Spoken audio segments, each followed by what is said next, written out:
Okay, great. Veronica, do you want to introduce yourself? Yeah. Hi, everyone. My name is Veronica. I use she, her pronouns. This is my third year being a mental health peer. I'm a fourth year graduate student in the counseling program here, and I'm excited to be part of the panelists today. Thank you.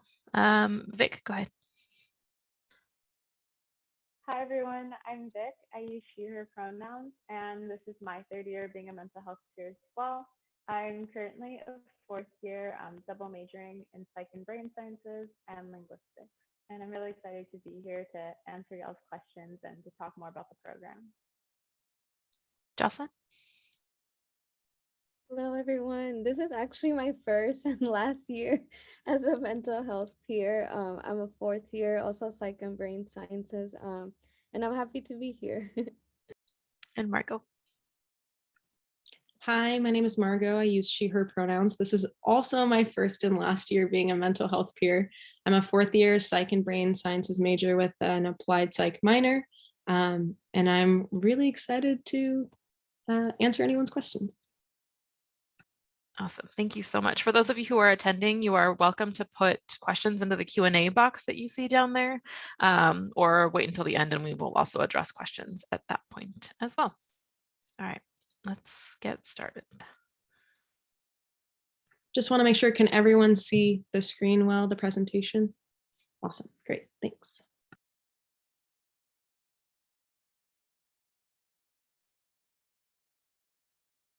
So here are a few things this is just the agenda for the day. We're gonna go through a few acknowledgements, go through the job description, introduce the supervising team, our current team, do a few testimonials so that you guys can get an idea of like what it's like to be a mental health peer and what some favorite parts are.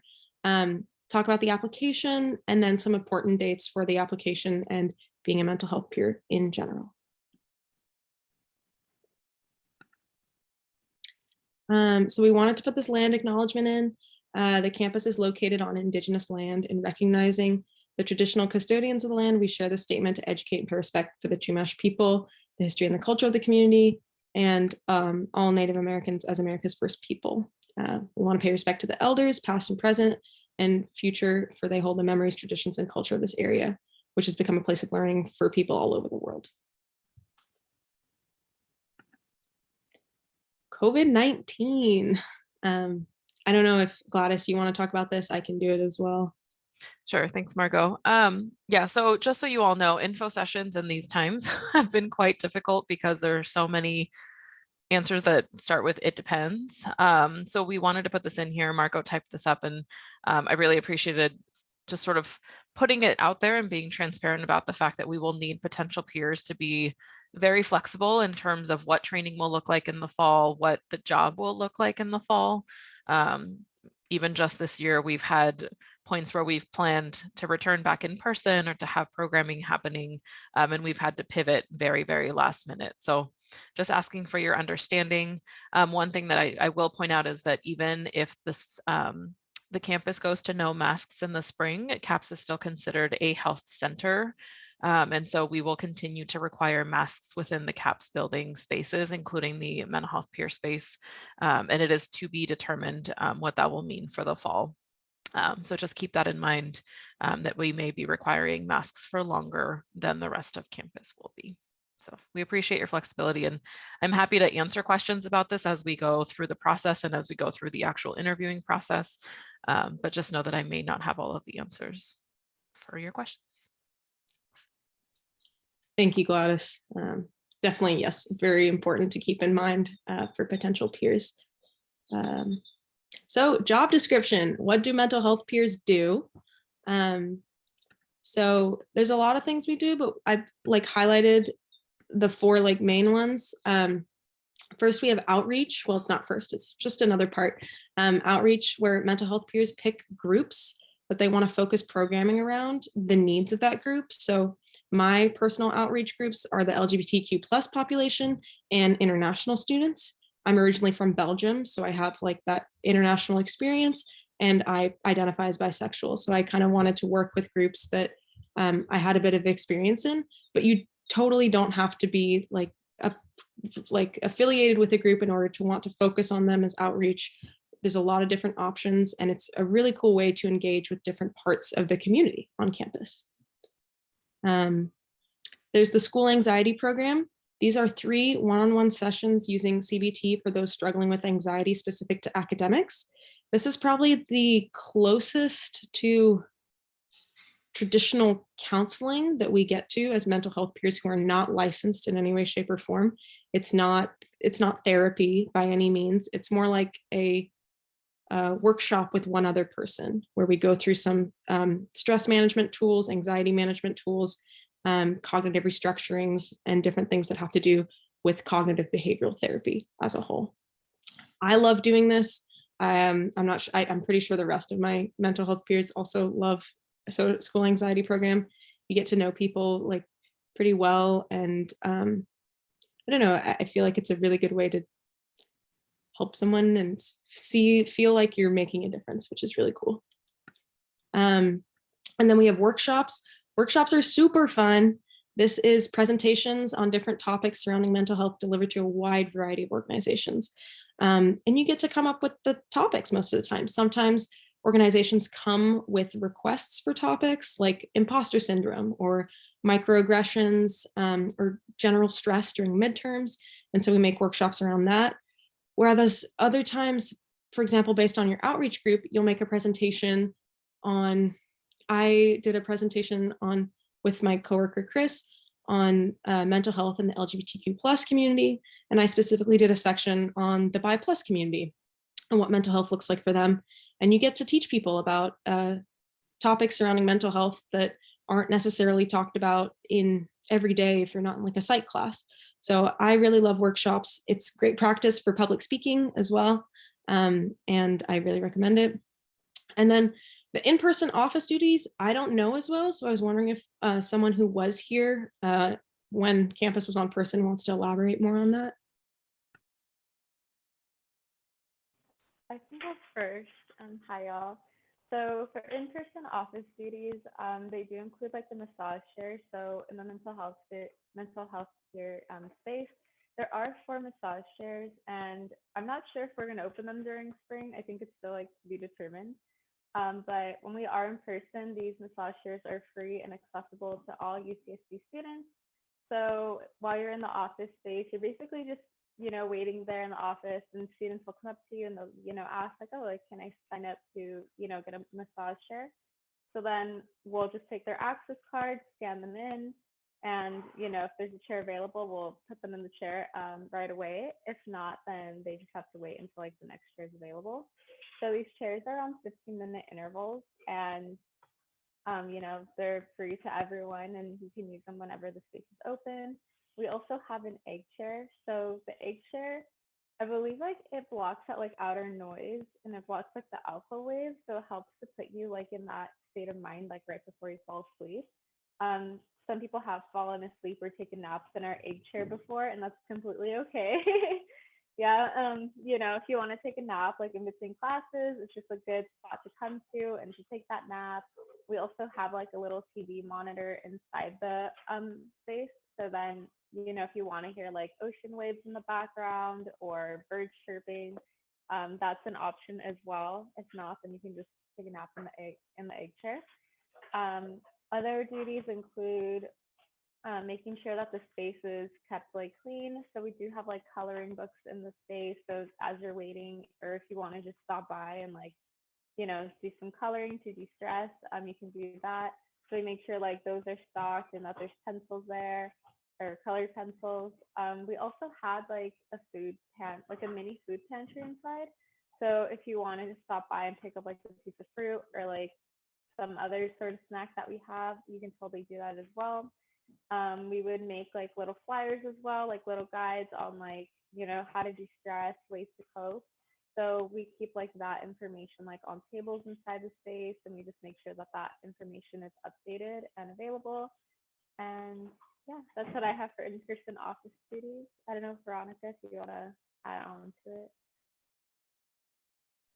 We also offer drop-in services, and I think this is one of the services that Gladys is monitoring in terms of it'll return when we go back in person. So drop-in services, stimulates like a 15-minute one-on-one conversation with a peer. It's usually students who come in distress and can't necessarily access CAPS in that moment, but we serve as the bridge to either listen to them or connect them to resources. We do receive training. This is part of our training at the beginning of the year around what is our role during these drop-in services. And usually it's 2 of us peers. So in the office at all times, we try to have 3 mental health peers. And the purpose for that is that if someone comes in asking for a drop-in service, 2 of us will go into the drop-in service with the student, and then the 3rd peer will stay in the front desk monitoring the egg chair and massage chairs. We do also have triage in the sense that if a student comes in with high distress levels and they're sharing that they're having a hard time keeping safe, we do have kind of the programming in place to then connect with either Gladys or perhaps a psychologist in that moment so that they can come in and help support the student with adequate resources. I don't know if I missed anything, Gladys. I think that pretty much sums it up. The drop-in counseling and the school anxiety program, I think, is one of the, or 2 of the aspects that really make us stand out in terms of programs across the country. It's pretty rare, I think, for undergrads and grad students who are not licensed to be able to do this sort of work. And so I know that at least from past peers and even current peers, it's probably one of the aspects of the job that people enjoy the most because it truly gives you that hands-on, very applied mental health experience. So yeah, we're proud of our program, and we are really hoping that we can sort of get back to all of that starting in the fall again.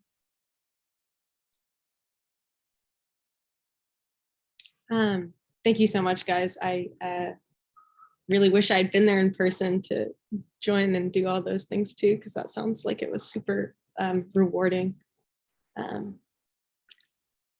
Who should apply? So we want to kind of talk about applicant characteristics. First, what I want to highlight is you don't have to be a psych major to be a mental health peer.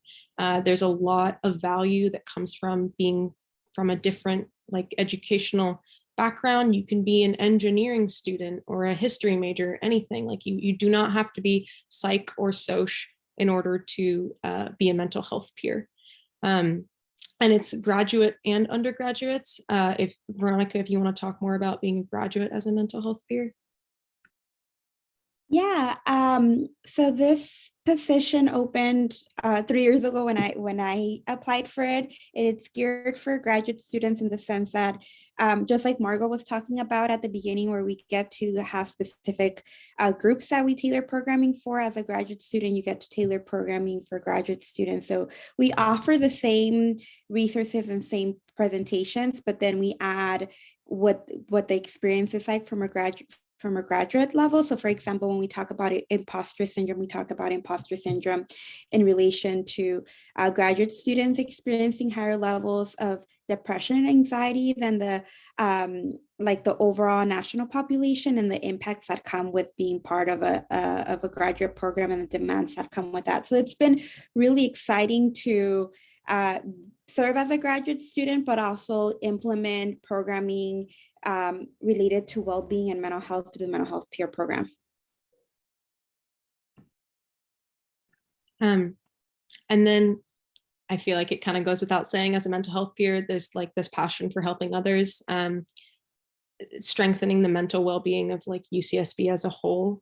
I think is really important. The whole job is like trying to do our best to help as many people as we can, or help make what we share apply to people in a way that can like be genuinely helpful. So there's that passion there that's like pretty important, like very important.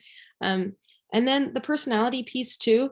I found before I was a mental health peer, I never considered myself a creative person. I just didn't really come up with many things, but I found through making workshops and like making presentations or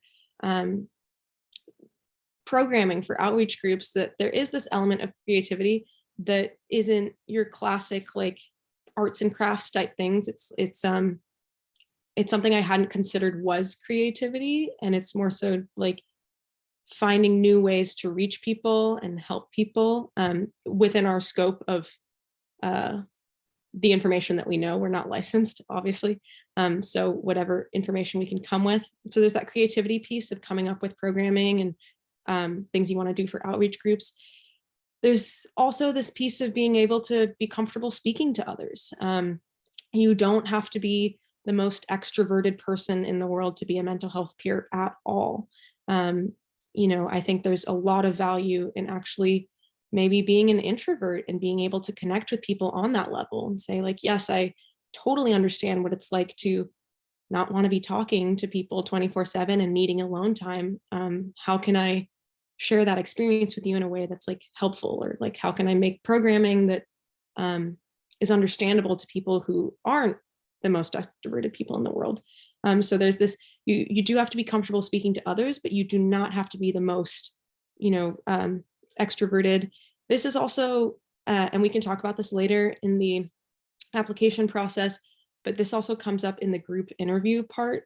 I remember being really worried that I had to be very talkative during the group interview in order to stand out. But you don't have to be. You have to be obviously comfortable speaking about yourself and about mental health things, but you don't have to be incredibly extroverted or the best public speaker in the world.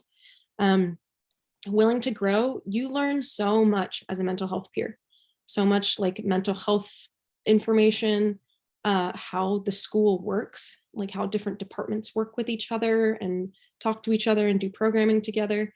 And so I've personally found that there's been a lot of growth in that respect. And I had to be open to it. I had to be open-minded about like where I needed to change. I got used to using Canva. That was something that was new for me. So yes, there's that growth piece. And then the drive to make change. That kind of goes back to the passion for helping others. Is there anything else that I missed that anyone else wants to add? I think the only thing that I would add is the willingness to take initiative. This job sort of runs the entire spectrum of having projects that are very sort of like outlined for you and deadlines are set, and then all the way down to like you are self-starting a project, and it's sort of on you to see that project from an idea to like seeing it through all the way. And I think that's one of the maybe hardest aspects of this job, that it really takes you being able to flex both sides of your brain that way. So I think being able to function in both of those spaces, as well as working independently, but also being a really great team player. I think our team has a really great dynamic. And also one of the reasons why I'm excited to get back in person is because we are interacting all the time and having to, cover for each other and give each other feedback. And to be doing a drop-in or being in a workshop where you're responding to a student potentially in distress can feel really vulnerable. And so I think our team gets very close in that way. So I think those are the things that I would add to that list. Oh, and one more thing. I was, when I was an undergrad, I was one of the original mental health interns out of the Dean of Students office. And I can tell you that I was not a great public speaker by any means, was a raging introvert. I still am. But yeah, definitely being willing to grow and having this job be the reason why you sort of work on those skills is a great reason to apply as well.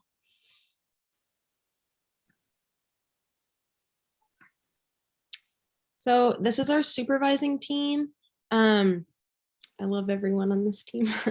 And also one thing I want to highlight about having this supervising team is that we do get to work with like clinical staff. And that can come with professional development and individual like mental health training, which was not something I knew would be a part of the job when I applied for it. And that has been like immensely interesting and helpful for me as someone who wants to go into this field in a career wise. But also if you don't want to go into this field, it's just amazing to have these people, not just the clinical staff, have had their life experience and to learn from them and grow. So yeah, I don't know if you want to talk more about what the roles of each supervisor does, Gladys. Sure. So my role as a program supervisor is really like all of the day-to-day. Like if you have any questions about the program, I'm sort of your go-to. I have a master's in clinical psychology, so I have some of the educational background, but I don't have a license. And so I'm sort of in this very hybrid role. I tend to like jump back and forth between clinical and administrative duties at CAPS, and do a lot of the psychoeducation portions of CAPS that are more visible to campus initiatives. But this program is my baby. So I am around, and my office is actually located within the program space. So and then Jasmine Gomez, she is one of our administrative assistants for the department, and it is under her role to be the administrative coordinator for our program. So anything HR related, budget related, ordering supplies, things like that, go through Jasmine, and she does her best to attend staff meetings. So she's also very much a part of our team and support. And then in terms of our clinical staff, so Dr. Janet Osimo is on our leadership team, and she is the assistant clinical director for CAPS, but also holds the MHP program as sort of under her umbrella of supervision. And then Dana Campagna, so he is a postdoc this year. So that position changes every year.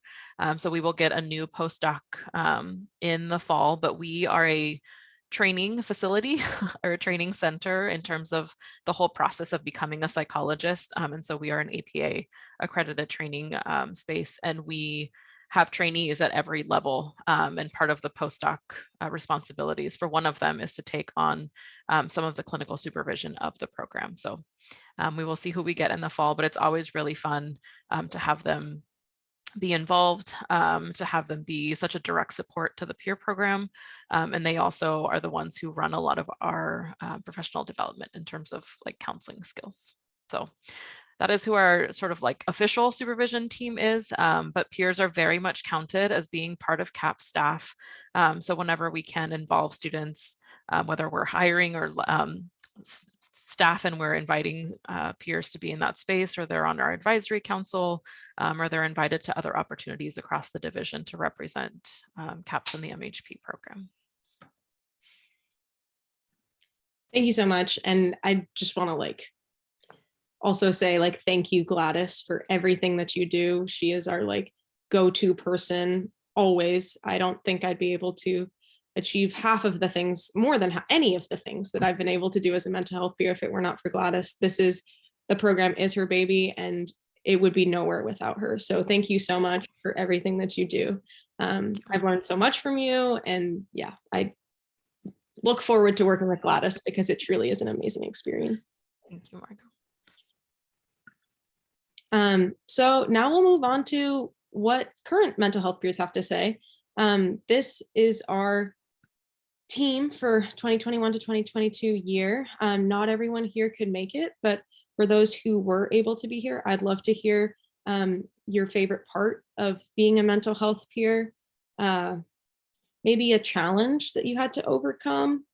And if this is not too much, like maybe something about the application process or being a mental health peer that you didn't expect or like didn't know about before you became one.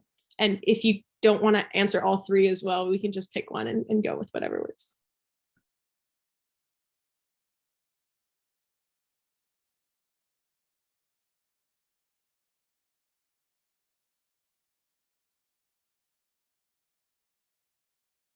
I can get us started. Well, I forgot the questions, Margo, but what have I enjoyed the most? I think that was one of the questions, or I might have just made it up in the moment. I think the wide range of professional development that comes with being a mental health peer. I think that right off the bat, I knew that I would be creating workshops and presenting workshops, but I didn't realize the different ways in which I would grow in terms of collaborating with my team. So I've gone through now 3 different teams of MHP cohort, and it's been phenomenal. I've been able to build relationships across all 3 years. Also, becoming Gladys, offering that ability to be a little bit more independent. So I've had the opportunity to really help coordinate the school anxiety program, and I do the phone screens before we kind of parse before we make that connection from a student to a peer, just to assess that it's an adequate resource. I've also had the opportunity to serve as a mental health peer in a group counseling space. So Tony's a past peer who served as a peer for 2 years, I believe, as well. We had the opportunity to work with one of the CAP psychologists around promoting and advertising the Cultivating Resilience group. And then we were able to be part of that group, not as members of the space, but as students, and being able to bring that perspective. And that was a really nice experience. Being in a PhD program in psychology, I think what I realized is that I've a lot of my growing has been through my mental health peer position, and I'm really thankful for that. And if you're someone who's interested in pursuing a master's or a PhD, I think this program, the mental health peer program, really prepares you for that, for the wide variety of hats that you wear as a health provider, whether that's you doing drop-in services, right, or you offering workshops, or you being able to offer, with social media being so big now, being able to do some of that promoting and psychoeducation online. And I think that's been one of my favorite aspects of the program, just the wide variety of resources that we offer, and the different ways that we offer that. It's not just a workshop, it's not just through social media or through in person, right? And so I think there's a lot of opportunities for growth in that way.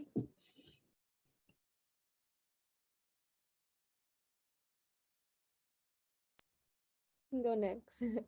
I think my favorite part of the job has been that you can like really use something that's really meaningful to you or personal to you and somehow connect it to the job. So that has been really meaningful to me. I have like a personal connection with just like autism and individuals on the autism spectrum.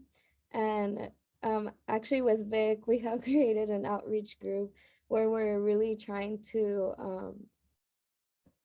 come up with creative ways to reach out to this population or to this group on campus. So that definitely has been my favorite part. And I'm also working on a different project that hopefully I can get up on our social media soon, but it's regarding like being the sibling of someone who is on the autism spectrum. So just like having that personal connection and being able to do that like through the mental health peer program has been just a really amazing experience. I think one of the challenges I did have at first was the public speaking. But like they already mentioned before, you don't have to be the best or the most like outgoing person. I feel like I'm a really shy person, and this job has really made me feel comfortable speaking out loud and giving presentations. I know I gave one of my presentations with Vic, and like just like working with your coworkers, they're really supportive and yeah, inspiring. So like just seeing how good like Vic was presenting, and also like seeing that she was being really supportive made me feel really comfortable. And now I'm like, not, I don't know if I'm confident, but I'm really comfortable like giving more presentations. So I think that that was one of my biggest challenges, but also has helped me grow in that way. So that was also one of my favorite things.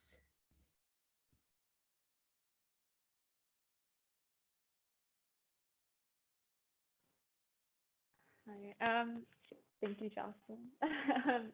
So I think one of the biggest challenges of being mental health care, I think like in terms of like drop-in services, like sometimes like there would be students coming in and like they would, tell us why they were coming in. And I felt like sometimes after sessions, like I would feel like I had to like separate myself from that situation, if that makes sense. And like remember, like I'm a mental health care, like I'm not their friend, like I'm not, like I just barely met this person. But I think having to separate myself from that situation and like try not to like I try to separate like work from like the home, if that makes sense, and like not think about, why they came in for like the rest of the day. But I think like as Jocelyn was mentioning, like it's nice because when we do have drop-in services, if there is something that comes up in the session, like you have your other mental health peers there to debrief with you and to like provide that support. And I think that's one of like the favorite parts of the job is that you just learn so much from each other. And especially like when you do things together, like if you do a drop-in session with like another mental health peer, like you see their style of like how they, lead the session or like how they interact during the session. And I feel like you just learn so much from your coworkers. And it's really nice because then, not only like do you observe like what they do, but like also just talking to them, like you learn about new resources or like just different perspectives and just how to like take care of yourself as well. Thank you guys so much for all those amazing testimonials. I want to agree with all of those. I think the team is so amazing. I'm always just so impressed with what projects my coworkers are doing, how they're doing it, like who they're emailing and who they're involved with, all these like, I don't know, like to me, very high profile people that we get to like interact with and do projects with. Everybody has a different style, like you said, Vic, and a different emphasis too, like certain groups that they really like and causes that they care a lot about.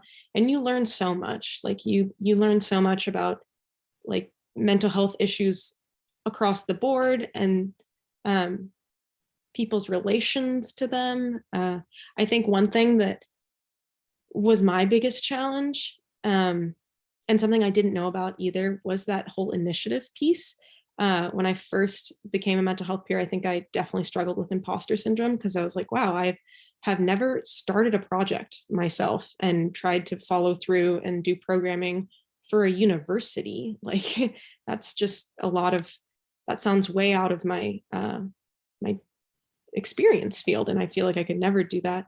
But with the help of Gladys and the rest of my coworkers, like you really get inspired to realize that you can start projects and you are qualified to do so, and you can like actually help people, even if you are just some undergrad who's gone through like maybe a year or two of college.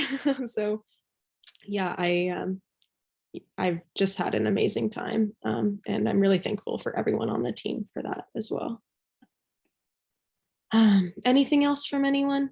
Margo, I Testimony? was just going to add, this isn't really a testimonial, I guess, from the current team, but I will say that even our alumni group of MHP continue to be very close and supportive of each other. We've had a few peers from this cohort who have connected with past peers, whether it be for like jobs or interviews or just like getting some advice on like how to move forward with grad school. And I mean, it's super heartwarming for me to watch cohorts sort of mix that way, but it is a very supportive team, and they all have, now Facebook is a little archaic, I guess, but there is a Facebook alumni group where they will post and update each other on things. So that's also really cool to see.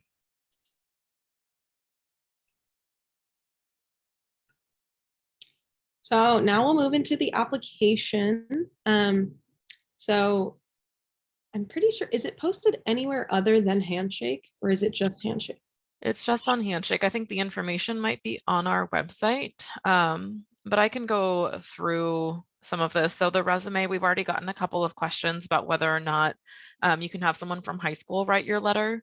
And that's totally fine, especially for like first and second years who really haven't had the opportunity to connect with anyone, or if there was a super impactful program that you worked on, even if you're a third and fourth year. It's just really helpful to get letters from someone who can truly speak to your skill set, and to, I think, like your personality. So there's definitely no limitation on that, or no like requirement that it has to be an academic letter by any means. I remember I remember how stressful it was to be like, I don't know any of my professors. So certainly it doesn't have to be from an academic person by any means. For your resume, just make sure that it's updated and that it's formatted correctly. I put on there that all documents should be uploaded as PDFs, which should help some of that. In the past, we've had people try to upload like Word documents and things like that, and formatting just always gets really wonky.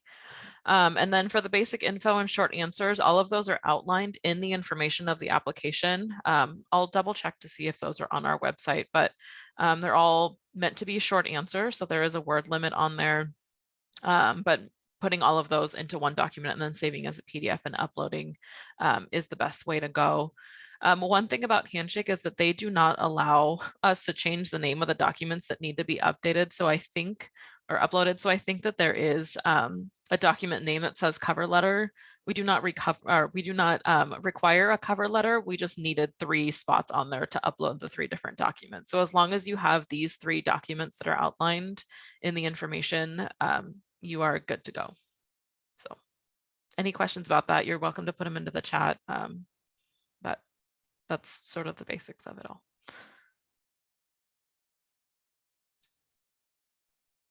And I just want to say the short answer questions when I was doing the application were really, like, I found them really interesting, and it was really interesting to do some introspection. And I don't know if that's similar to any sort of application. Is that how grad school like works? Do you have to like write about? I'm gonna do it soon, but I don't know when. So. I think it depends on the grad program, but probably not as in depth as any of those questions. There's usually a very vague personal statement. Okay. Prompt. That's about it. I feel like it's good practice for like introspection and also probably like application for other things too. So I highly recommend those short answer questions. I loved them. It was so much fun to write.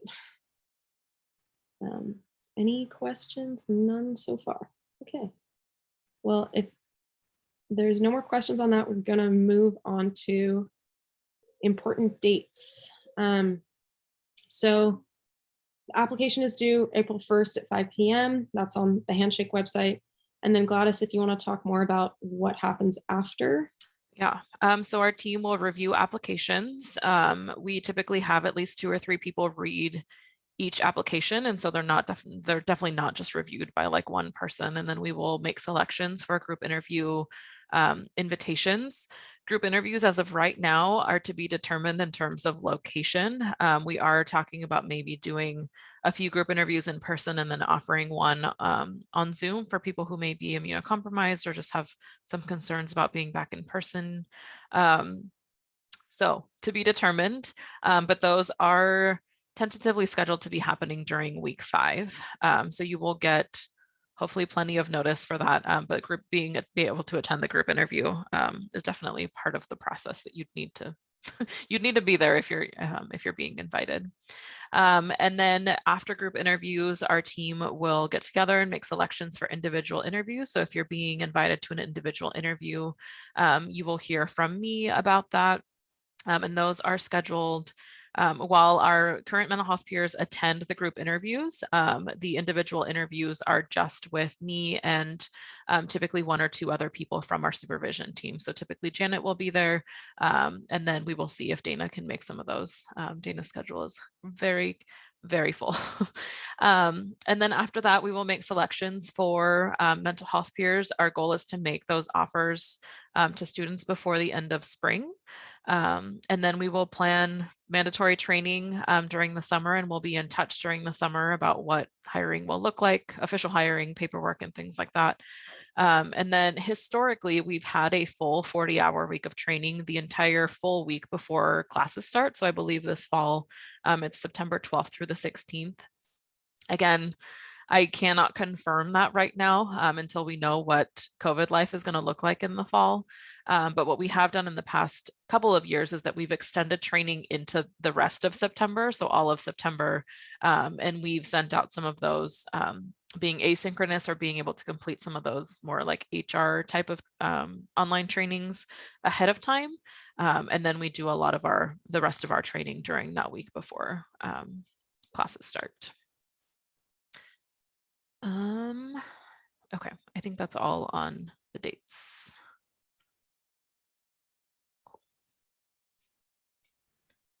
We have a question. Let's see.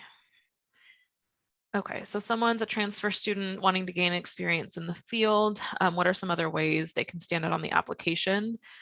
What are some of the most desirable skills in an applicant?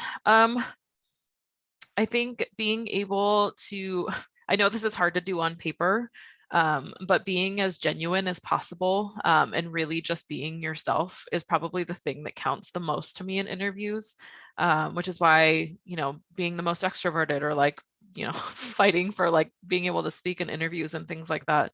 I think the fact that we're all mental health professionals or work in the field, we tend to be able to see through that. So being as genuine as possible, I think for me is one of the things that I look for the most.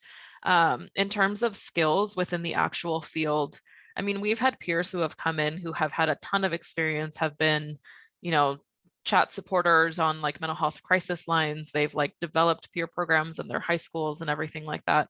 We've also had people who just really want to work in this field or get experience and are able to say that in their application. Like, I don't have a whole lot of experience because I haven't been able to find those opportunities, particularly with COVID. So we are really understanding that the last 2 years have made no sense in our life timelines.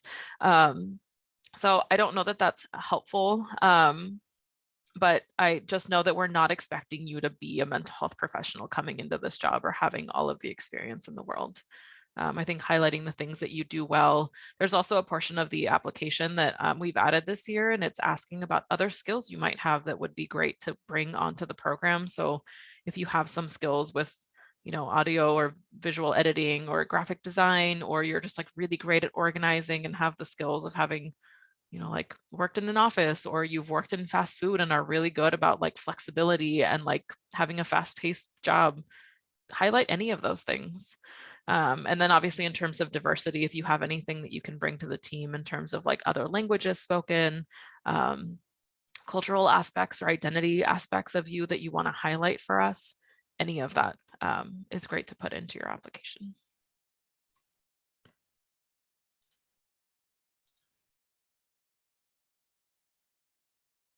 Awesome, thanks.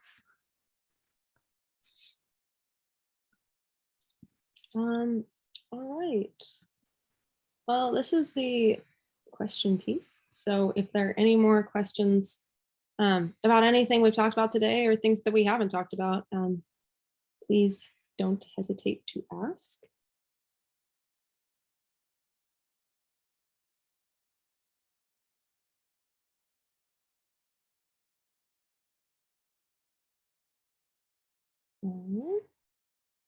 Gladys, I'm wondering if it would be helpful to talk a little bit about kind of like the hour requirement and some of the expectations of the job. Absolutely. So it is listed as a 10 to 12 hour a week job, which I think is on average probably accurate to what the peers are working on. We also understand that some peers do have multiple jobs, and so sometimes those hours are less. And then we also understand that some peers, this is their only job and they have financial responsibilities that they're really having to focus on. And so when we're able to, I'm happy to offer the hours as long as projects are being worked on. The past couple of years, again, have just been kind of wonky in the way that all of the hours have been remote and sort of independent. In the fall, we do intend to have office hours back on the schedule. And so that schedule is set for the quarter around your availability. So I'll have all peers submit their availability in terms of classes and other jobs and responsibilities, and we build the schedule.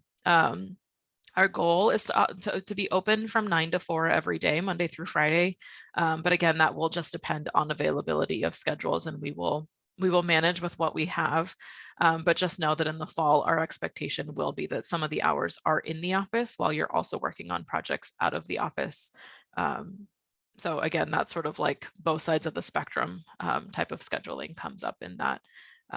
But we are also very flexible in terms of scheduling. If you know that you have a really hard week coming up, you're welcome to trade office shifts with other staff. We also do not require you to work during finals week. And so anybody who is working on finals week is just because they're done or they want some of those hours. But I'd like to say that we are probably one of the most flexible jobs on campus in terms of knowing that you are our student first. And that things happen. So I see some other questions. Annika's asking, how do MHPs manage burnout in such a demanding position? Wondering if any of you want to address that.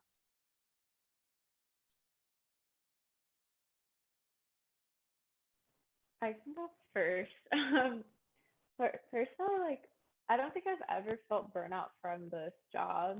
I think because part of it is because I'm actually passionate about mental health, so it doesn't even feel like a job. Like I've had jobs before where I dread going in and I'm like, I don't want to go in. And I'm like, let me call out. But like not once have I ever felt like that here.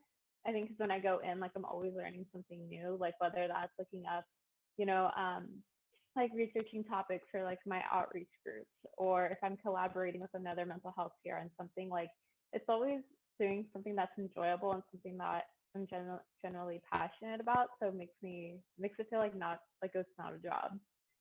So I personally haven't experienced burnout with this position, and I think if I've ever experienced like maybe like too much on my plate, like if I'm working on like if I'm stretching myself thin, like I'm working on too many projects at once or have like stuff going on, um, then I think like I'll just think of like things that I've talked about in this position, like during workshops, and like use those coping tools or like mechanisms to like de-stress. So it's just really nice to have that knowledge and to apply it, whether it's like from this job or just like with academics or something else.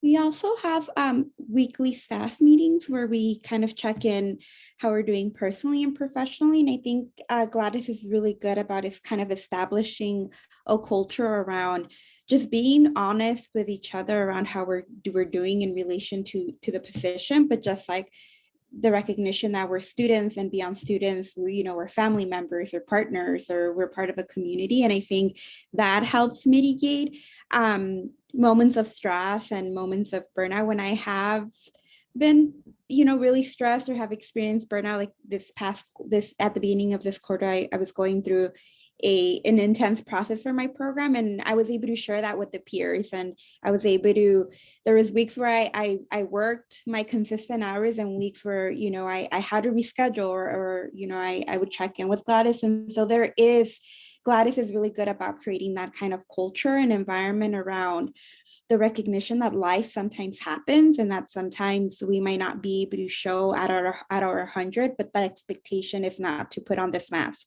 And I think that's something I've really appreciated about this position.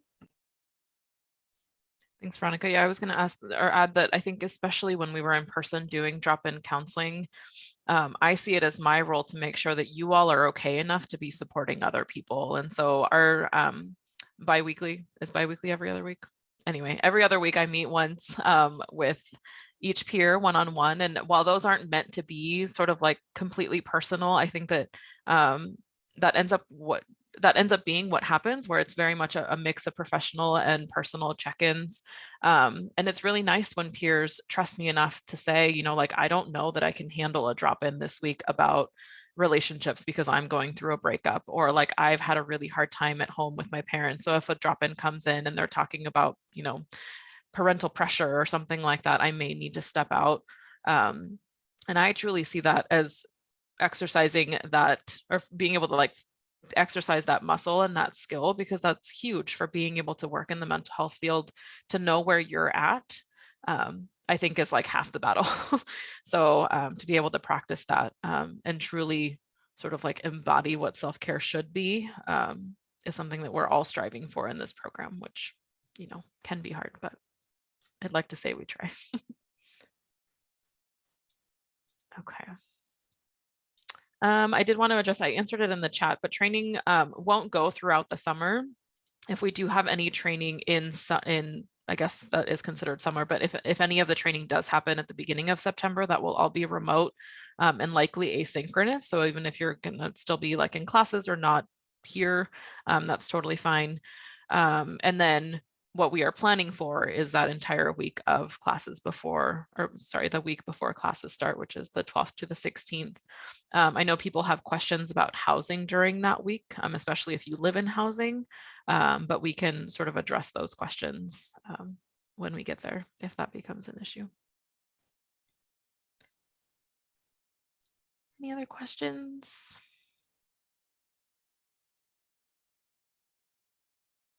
Nope.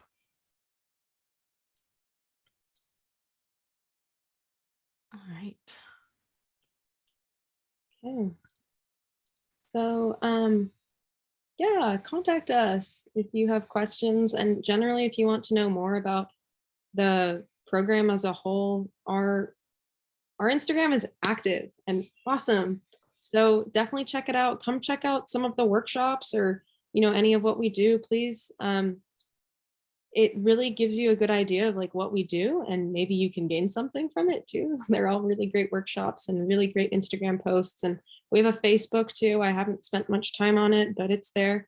And if you have questions too, please feel free to email. I don't know, will it just go to the general mental health peers email? Yeah, so that one will go to the general one, which I have access to, and a couple of our peers do as well. Or also, I will put I think my email is on the actual application if you have any questions, but you're willing, or you're totally able to reach out to me as well throughout the entire process. Yep. So yeah, I want to thank everyone for attending who attended. I look forward to, I don't know, this is just such an amazing team, and everyone who I feel like if you're interested in this position, definitely, I don't know, it's just such an amazing position and such an amazing way to interact with people and interact with the university. I didn't ever really feel very connected to UCSB until I became a mental health peer. And now it's like, I don't know, just like such an amazing place. So I'm looking forward to reading applications too, and that whole process. And I want to thank all the mental health peers and Gladys for being here and being so helpful. And yeah, thank you all for attending as well. Thanks so much, Margot. Thanks, everyone.